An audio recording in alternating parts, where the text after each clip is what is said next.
मीरा बोरवणकर या फक्त जमीन घोटाळ्यात अजित पवार यांच्यावर आरोप करून थांबला नाही, तर त्यावेळचे गृहमंत्री आर पाटील यांच्याबद्दल अजित पवारांनी रागात काही असे शब्द वापरले जे सांगणं अशक्य असल्याचंही त्यांनी आपल्या पुस्तकातून म्हटलंय। ते वक्तव्य नेमकं काय आहेत आणि त्याची पार्श्वभूमी काय, पाहूयात या खास रिपोर्टमधून।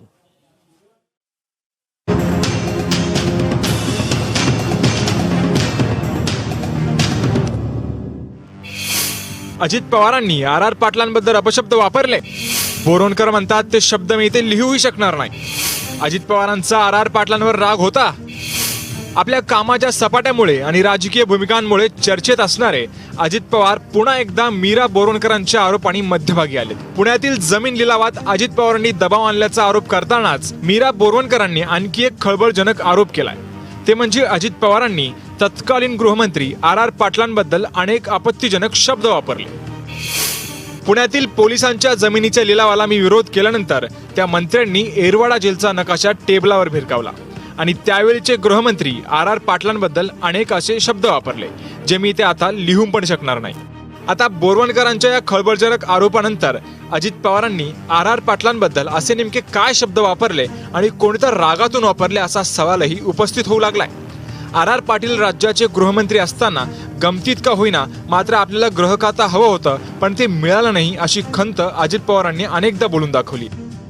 हे दोघेही जे बोलणार आहेत ते गृह खात्याचे माजी त्या ठिकाणी गृहमंत्री म्हणून ते अधिकारवाणीनं तिथं सांगू शकतात। मलाही कधी कधी वाटतं की आपल्यालाही गृह खातं द्यावं, पण पिचर साहेबही देत नाही, साहेब तर नाही। जेव्हा आम्हाला वाटतं की आपण त्या अजून योग्यतेचे नाहीत, त्याच्यामुळे आपल्याला गृह खातं मिळत नाही, पण हरकत नाही, शेवटी जी जबाबदारी तुम्ही एकदा देऊन बघा। त्यावेळी बोरवणकरांनी जमीन लिलावाला नकार दिल्यानंतर अजित पवारांची हीच खंत उफाळून आली का आणि अजित पवारांनी त्याच रागातून आपत्तीजनक शब्द वापरलेत का असा सवाल अनेकांच्या मनात उपस्थित झालाय।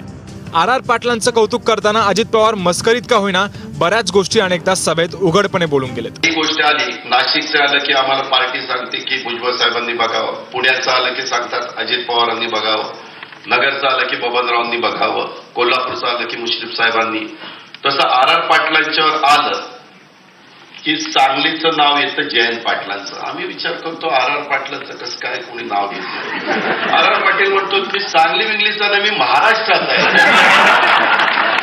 आम्ही सगळे जिल्ह्याचे बाबा महाराष्ट्रात, ते आर पाटीलच करू म्हणजे दुसरं कोणाचं ते चालणार।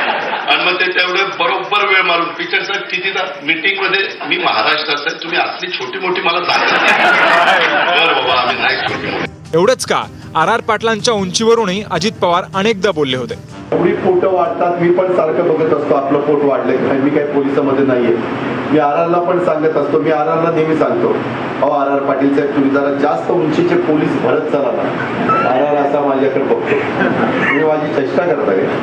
म्हणलं नाही बाबा, ते म्हणले मीच कमी उंचीचा असताना मी जास्त उंचीचा कसं काय भरू? त्याचं उत्तर मला तसं असतं। बोरवणकरांच्या आरोपानंतर मात्र अजित पवारांनी आज आर पाटलांना संत गाडगेबाबांची उपमा दिली आहे।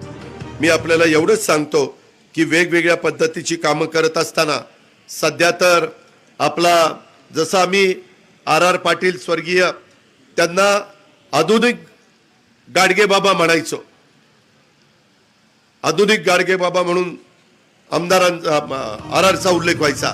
आर पाटील हे शरद पवारांचे अत्यंत जवळचे आणि विश्वासू नेते म्हणून ओळखले जायचे। त्यामुळेच आर पाटलांनी आघाडी सरकारच्या काळात गृहमंत्री, उपमुख्यमंत्री अशी अनेक महत्वाची पदं भूषवली आहेत। त्यामुळे अजित पवारांचा नंबर अनेकदा हुकल्याचा चर्चाही रंगतायत। तोच राग अजित पवारांनी बोरवणकरांच्या जमीन लिलावाला नकारानंतर व्यक्त केला का अशा चर्चा आता दबक्या आवाजात सुरू झाल्या। आता त्यावेळी नेमकं काय घडलं हे विभागीय आयुक्त मीरा बोरवणकर आणि अजित पवारांनाच माहिती। Bureau report, news state, Maharashtra.